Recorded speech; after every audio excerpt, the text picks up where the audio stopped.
So without further ado, I'm going to give you a little bit of an overview of PDA management in the preterm neonate. And I think I'm going to let you be the judge of exactly whether to treat or not.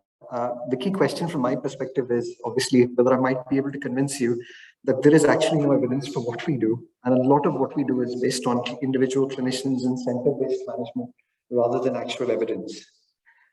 Just to give you a little bit of a flavor of current trial evidence. So what we know is that for babies over 28 weeks of gestation, there's about a 70% closure rate for PDA. So spontaneous closure is quite high. I'm going to take you through a little bit of the natural history of how a PDA actually progresses.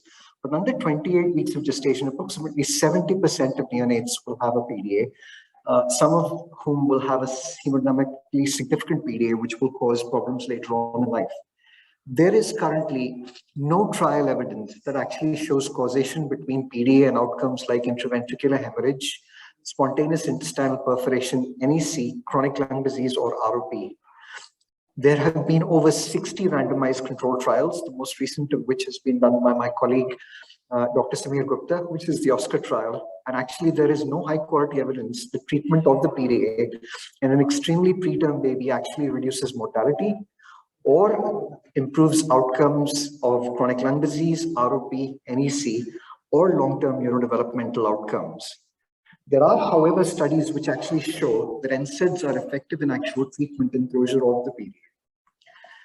Now, there is a very big problem with contemporary trials of PDA. And the main problem that we have is when you look at the placebo group, a large number of babies in the placebo group go on to receive treatment.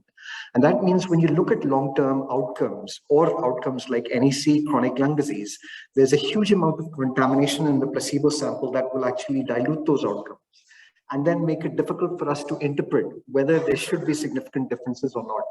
An ideal trial would involve management where we do not intervene and we do not treat the PDA at all. And there are actually very few studies that have been done to look at no management of the PDA in literature. I will be presenting one today.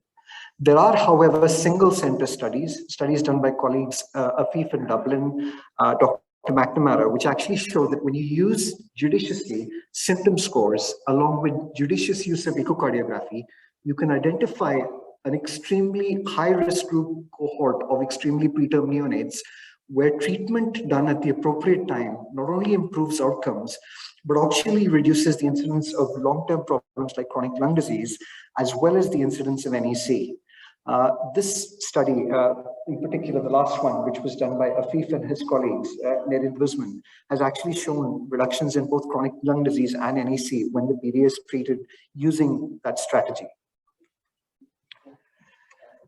If I also talk about the difficulties in interpretation of contemporary PDA trials, I think a big problem for us is the inconsistent definition. So we all interpret the hemodynamically significant PDA in different ways. We know that there is significant inter-observer variation in echoes. And a big problem from our perspective is, what do we treat when we treat the PDA? Do we treat the high hemodynamically significant PDA without symptoms? Do we treat the PDA in context of symptoms? Do we treat a PDA that's diagnosed on echo? Also, are we treating size or do we need to clarify the effect of the shunt? And I'm going to talk about that in a little bit more detail. So there is without a doubt in my mind, having worked in 9 different centers in India, the UK, Vietnam, as well as now having joined the Cornish Hospital over here, that the PDA has an effect.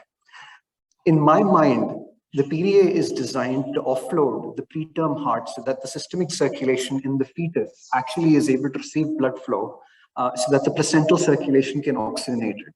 It was never designed to actually be managed in the preterm baby. And with progress in resuscitation, we're clearly starting to resuscitate babies as small as 22 weeks.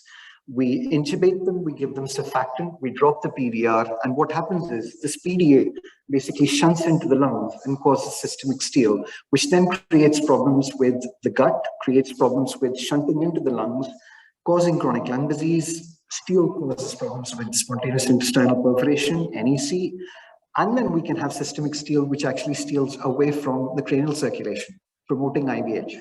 So a lot of problems that theoretically we think might be an issue Now, if I compare the baby born at 22 weeks, who we tube and ventilate and give surfactant and reverse the shunt, that baby will have exposure to a hemodynamically significant PDA for a much longer time than a 28-weeker, where the chances that this duct will spontaneously close are much higher.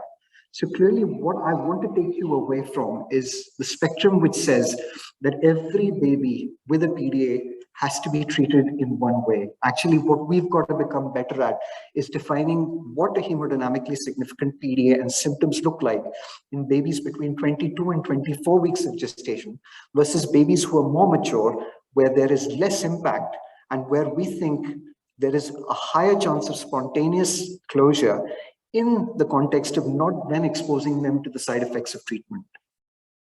I can guarantee we still haven't got it right, but we are developing an approach to that. So, without a doubt, I think you'll agree over here, for those of you who know how to do echocardiography, that you can see from our perspective a very large duct over here. Now, this is a duct that's left-right shunting. And what is perspective is that we have a good understanding of the natural history of a PDA. So if I take you through the fact that most preterm babies over 28 weeks will often, when they're born, have a bidirectional shunt across the PDA because the PDA has been supporting systemic circulation to allow placental oxygenation. As this baby becomes 6 to 12 hours, and this is my echo experience of having echoed babies like this at this duration, is often the shunt reverses. And that's because we've altered the natural history of respiratory distress syndrome. We tube, we give surfactant, we're quite aggressive the smaller the baby is. And even babies between 22 and 24 weeks, my experience is have ducts that are shunting from left to right, probably bidirectional, more left to right at this particular stage, and starting to actually flood their lungs. For the more mature babies, above 27 weeks, we get restriction of the PDA. There's a slightly higher incidence of spontaneous closure. And what you get is this restrictive flow pattern with an increasing pressure gradient and a higher velocity, which kind of we call the restrictive ductal pattern. On the other hand, the less mature babies say between 22 and 25 weeks, will often have a more pulsatile pattern on the echocardiography, which basically indicates that you've got significant left-right shunting and you're flooding the lungs. Now, this is obviously a pattern that we, when we echo, worry about. And what we have to demonstrate from our perspective is what impact this is having on the baby to decide whether we want to treat the baby or not. This is classically how the ductal Doppler pattern progresses. That is a closed duct, so you can only see pulmonary blood flow over there. But this is the progression that you might see, say, in a baby who's over 27 weeks where the duct is spontaneously closing. I think this is the most important slide of my presentation today. And what I'd like to highlight to you is this is a study that's been done by SOUTHAMPTON, which basically compares the impact of a hemodynamically significant PDA, the duration for which it is open, and the impact on the baby when the baby is 23, 24 weeks versus the baby being 27 to 28 weeks. And you can see that when the study was done in a reasonably large sample size of babies, we have a hemodynamically significant PDA open for over 40 days. So enough time to flood the lungs, contribute to chronic lung disease. If it's big enough, steal away from the gut, predispose this baby to NEC. If it's big enough, steal away from cranial circulation. So more likely to have an impact in this group of babies as compared to this group of babies. I mean, in 27, 28 weekers, the duration of exposure is 40 days. The hemodynamic significance and the cumulative incidence of the actual impact is much less. So where does that take us to? So I think one very important aspect I'd like to highlight is that we have seen preterm babies, and this is a baby that we treated in Southampton, where we did not elect to treat the duct. And clearly, at about 5 weeks of age, we had a right to left shunt in a baby with severe pulmonary hypertension, at which time our cardiologist said, "You missed the boat, Dr. Sharma. We're not going to be able to treat this duct because it's offloading right ventricle." So how do we balance treatment? And I'm going to move through this slide very quickly. So you can opt, if you're one center, never to treat ducts. And I know for a fact my colleagues in Edinburgh never treat ducts. For a fact, they actually, number of duct ligations that they have done over the years is in single figures. On the contrary, in Southampton, we're a center where we can actually ligate ducts on the unit surgically. We do about between 15 and 30 a year. There is the options, obviously, between of prophylaxis, treating the duct immediately after birth, There is the option of early targeted treatment where you do an echo and the baby's not yet developed symptoms, yet you use ductal size to determine whether you'd like to start treatment. And then there is the intermediate group of babies where you let the peripheral vascular resistance drop, the baby develops symptoms, and you use echocardiography in the context of symptomatology as well as demonstrating ductal effect to decide whether you want to treat. And then there are those babies who become ventilator dependent later on and have late symptomatic management. And that could be conservative management. It could also be surgical management. Now, I'm just keen to see with a show of hands over here. How many of you, anybody never treat their ducts? Forget the duct. Thou shalt not treat the duct. God shall take it away. Anybody over here? Okay. Anybody who practices prophylaxis at the moment? Indomethacin prophylaxis? No? Okay, what about early targeted treatment? I'm just curious to see with a show of hands. So we've got a few colleagues here who actually practice early targeted treatment. Clearly, the benefits of that are you can prevent the duct from getting bigger. If you practice it, and we, for babies over 28 weeks, actually use a high dose ibuprofen oral protocol of 20-10-10. Under 27 weeks, we follow the short protocol. But optimizing it might actually reduce the exposure of the duct. The problem is, if you use this approach in babies over 28 weeks, where the duct has a 70% chance of closing, are you then exposing those babies to unnecessary treatment and the side effects of ibuprofen? I've never used indomethacin in my career. On the other hand, for the babies between 23 and 26 weeks, the failure rate in my institute with the use of normal dose ibuprofen, it's about 60%. So less than 40% of babies in that situation actually respond to treatment. We then go on to early symptomatic treatment, which in my mind could be a late course of medical therapy, which again, my experience is rarely works, versus a conservative approach, which is fluid restriction, PEEP, provision of diuretics, trying to offload the left ventricle, and actually from our perspective, ameliorate any effects that the duct has.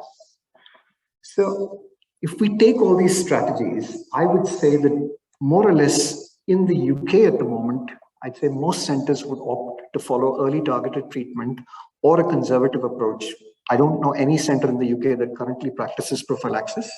And then there is a group of babies who are either ventilator dependent, where we demonstrate that there is significant overload of the lungs, who then become candidates for surgical ligation. And surgical ligation in the UK follows two approaches: surgical operative closure on the unit, or what we call as percutaneous closure, which is done at a slightly later age. And I know centers in the Brompton are actually doing it for babies as small as 1 kilo. My approach, and the approach that we followed in Southampton, that's what I'd like to share with you, is we almost always consider the PDA in the context of symptoms. We've recently introduced the use of a symptom score that we've imported with permission from the Children's Hospital of Philadelphia, which actually looks at the score and prompts us to do echoes as early as day 3 to as late as day 14. And it might mean that the 24-weeker who extubates, who is in air, who's managed with CPAP, may well on echo have a hemodynamically significant duct. But actually, if it's not symptomatic, without bonding crunches, I'm hoping that it's got a high peripheral vascular resistance that's actually preventing a significant shunt. And that's not a baby from my perspective, where actually we would think of treatment at that particular stage. So a key thing from our perspective is it's individualizing your approach to that baby, its gestation, really trying to define whether the PDA is the problem here. And a good example is, a 4-week-old baby with severe chronic lung disease. You do an echo, and it's got a wide open PDA that's 3 millimeters on Doppler.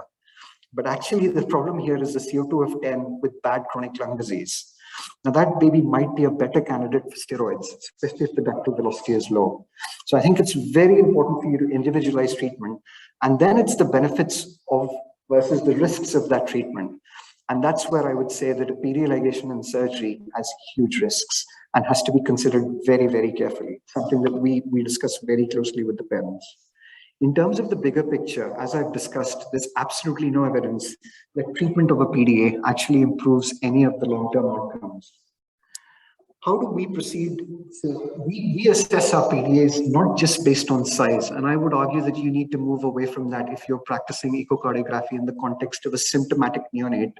What you really have to do is demonstrate not just the effect of the shunt, but also the effect on other organs like the heart, the brain, the kidneys, the gut, and the lung. And our standard approach is actually to evaluate all of these factors. In Southampton, our first echo is always performed by or under the supervision of a pediatric cardiologist, which kind of means that all my images, structural, will be reviewed by them. And in particular, what we don't want to miss is a duct-dependent lesion. What we also don't want to make or miss is the risk of coarctation of the aorta. And I can tell you when the duct's quite large, especially in a 22-weeker who's 450 grams, the assessment of that can be quite challenging at that age. It needs serial follow-up, very careful management. Arch-sidedness, if you're planning to ligate the duct, is key. Now, these are the effects for those people who think the duct doesn't have an effect. So what you can classically see here is left-sided volume loading of the heart, significant mitral regurgitation. But if you look at those pulmonary veins, massive. Left atrial dilatation in the crab view. But these are just impacts on the heart. And what I would normally do is I would evaluate that alongside evaluating seal. Now, what you can classically see is a suprasternal aortic view with a massive duct. When you put a Doppler on that, what you're looking to see is basically that image there of ductal reversal retrograde flow. The reversal can also be demonstrated in the celiac and the superior mesenteric axis, but be wary of doing that. The angle of inclination can be a problem for people who actually practice echocardiography. My question, and this is a question to the audience, is it all about size? How many of you do echocardiography here for your ducts? Lots of people, I'm not surprised. So how many of you look at size and size? Does size worry you? No. So 2.2 millimeter duct, pulmonary end in a 23-weeker day 3. How would you manage that? I'm just curious. Go for it. Now that you put that in context, it's very different. So if it's only size, the size of the baby size of the pulmonary artery, 2.2.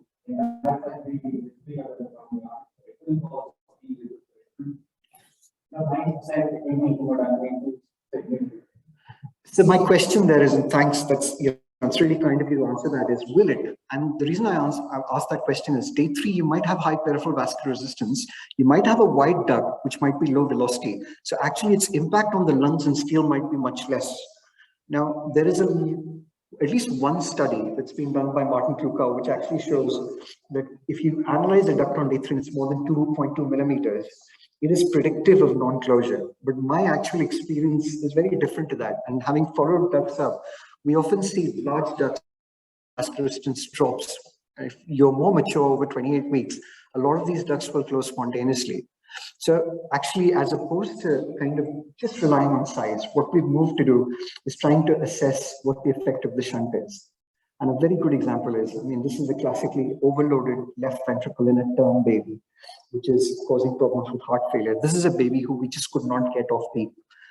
Significant mitral regurgitation. We also had evidence of retrograde flow, fluid restriction, diuretics weren't working. Eventually we opted to get this baby surgically ligated and we had amelioration of symptoms. A key important thing from our perspective was making sure that these symptoms weren't due to any other cause. So, excluding that this baby doesn't have, a structurally abnormal heart due to other reasons that might be causing significant left ventricular hypertrophy and left atrial volume overload. Just again, another example of, an echo, so significant left atrial enlargement, but what you can see is bowing of the septum. Now, sometimes you might have more than one shunt which is contributing in that situation and causing problems. And that might actually mean that diuretics aren't going to work. More than one shunt might actually necessitate that you have to aggressively manage the PDA and think of ligation. This is a 27-weeker who had 2 shunts where we had to do surgical ligation. Again, surrogate markers of the impact, LAO ratio, left ventricular dimensions, all of these things can actually be done. There's quite significant inter-observer variation. So we never use this in isolation, but the other aspect is demonstrating heart function. And of late, what has come into view is the use of left ventricular and diastolic function echocardiography, which if done quite well, can actually give you more information about volume loading of the heart. Last but not least, the use of mitral inflow, again, ductal steel. all of these things from our perspective might be helpful in us assessing the impact the PDA has on the gut, the impact we feel that it might have away from the brain, and then putting a holistic picture together to kind of say, well, it's not just this duct being big, there's actual impact of this duct on the baby that's going to necessitate that we medically or surgically. I think a very critical aspect of this management is making sure you don't miss a duct-dependent lesion.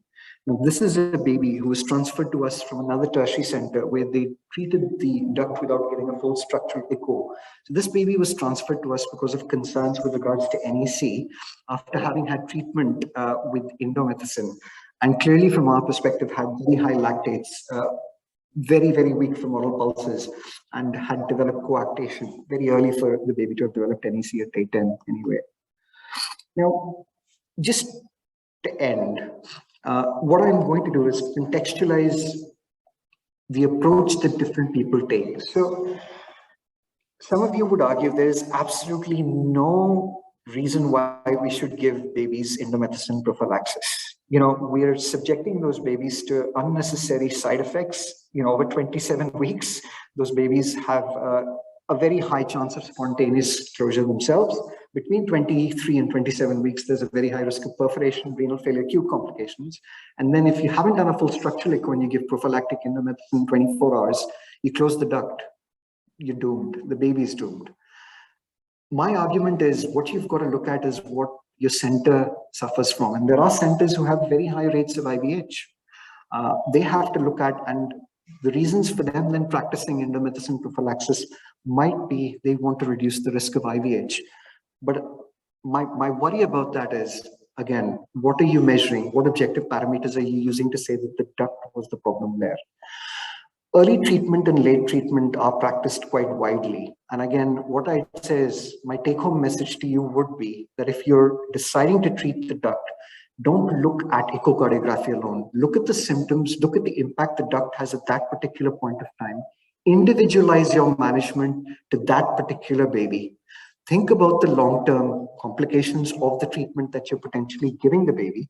And where possible, minimize those side effects. So our protocol is a 3-day course of Brufen, not more. We will stop and we will give the baby time. And in my experience, babies between 23 and 28 weeks, like I said, about 40% of babies will respond, 60% will fail. We might opt to give them paracetamol on the next occasion. But actually, if that duct now does not have a significant shunt effect, really, do I want to treat that duct? Can I move this baby forwards? Can I get him off the ventilator? Are there other strategies that I can use? Is there something wrong with the baby that's keeping the baby on the ventilator other than the duct? So it's really important that we do not get fixation. We don't get fixated with the duct in isolation, that we individualize to that baby at that particular point of time.